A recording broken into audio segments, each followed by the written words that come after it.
Well, thank you for checking out our second series of public finance conversations with Teresa Trevino. We are on, like I said, on our second question, and our second question focuses on Riverside County has had a dramatic amount of population growth. We've talked about that on Monday. For those who are not in the area, to really understand this commute, when I travel to Pennsylvania to see my family, I say there's this really long 50-mile commute. People say, "Oh yeah, I've driven to Philly. I know what it's like." No, it's not that commute. It's not even. It's nothing like that commute. This commute can take, if you leave at 4:30 in the morning, some days you might not be into downtown LA at 8 o'clock in the morning. So it can take that long on a bad day. So having said that, there's all sorts of ideas that have been floated. One of them is to drill a tunnel through the Cleveland National Forest, the mountain, to the other side. Another is build a double-decker freeway along the 91 freeway, which is a pretty substantial freeway for those who may not know. So Teresa, you've heard it all. I assume you've heard these two. What is it that really goes into the thought process on which options may or may not work?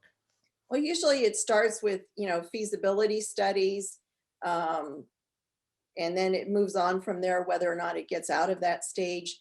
Then it goes into, environmental work, design, right-of-way acquisition at times, and then into construction. You mentioned the tunnel concept.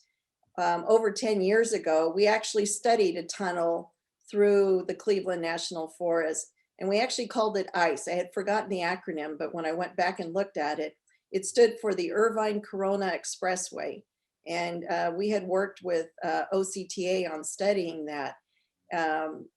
But some of these projects, it sounds like they're great projects to do, but there's a lot of issues that come up with these mega projects, major, projects like that. With the ICE project, when we went through the feasibility study, it came back that tolls would need to rise to unrealistic levels. There were three things in particular. Traffic would need to exceed current projections by at least 8 times. And we would need a governmental sponsor to provide a subsidy in a multi-billion-dollar range. And that's because this was the financing. I looked at it this morning. The financing projection was about a $32 billion financing. And I would say almost 2/3 of that consisted of capitalized interest. So, that gives you an idea of why sometimes projects might cost a lot. There's a lot of risk with them too, and you need to evaluate that. We even looked at the double-decker option for the 91 freeway, which is the only way to get to Orange County directly. And so that canyon area, it has those issues with being the only connection to Orange County. We did look at the double-decker option or viaduct, but there were some concerns there. A lot of times projects have to go through the environmental considerations and evaluation. And that's where there's a lot of decisions that need to be made as to what's best for the environment. And depending on which option, it may be more costly than another. In our situation, after looking at all the alternatives, whether it be tunneling or the double-decker, we ended up with improving the 91 freeway with the express lanes option, and that was the extension of the 91 express lanes into Riverside County. There's other options too. You can look at multimodal options where, we've got Metrolink serving Riverside, Orange, LA, Ventura County, San Bernardino counties, and we've got that regional network in place. And that's an option, for the 91 in particular. We have a couple of lines that go along the 91 and take commuters into LA as well as into Orange County. So, the decisions are trying to figure out what's best for the community, where you can get consensus. Sometimes we look at, sales tax measures. RCTC is one of over 20 self-help counties in California, where we have local transportation sales tax measures to help fund the projects. We had our first one in 1989.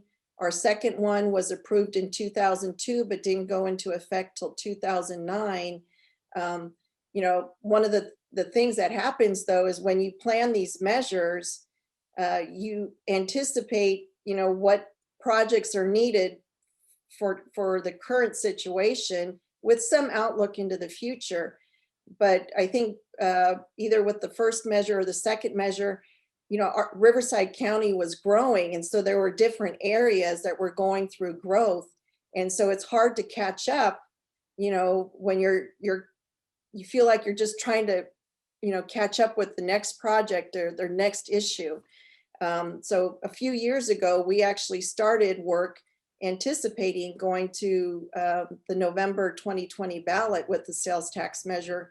We developed a really good traffic relief plan that had some opportunity there for looking at future issues, especially with technology and how that could help congestion and traffic management. Unfortunately, the pandemic broke out and we've had to deal with that. And we decided last spring not to go forward with the sales tax measure, but we did get that traffic relief plan approved, so that going forward, we had something maybe to look at. Interesting. Well, I know I have a solution to get the bond deal down to 31.9999 billion. And that is, if I told my boys that I'll be to more baseball practice if that tunnel is dug. I have 3 Bauer boys, I include myself in that. We'll be digging. We'll get our shovels out there and help get that tunnel started. You guys might be digging for quite a while. Great. Thank you.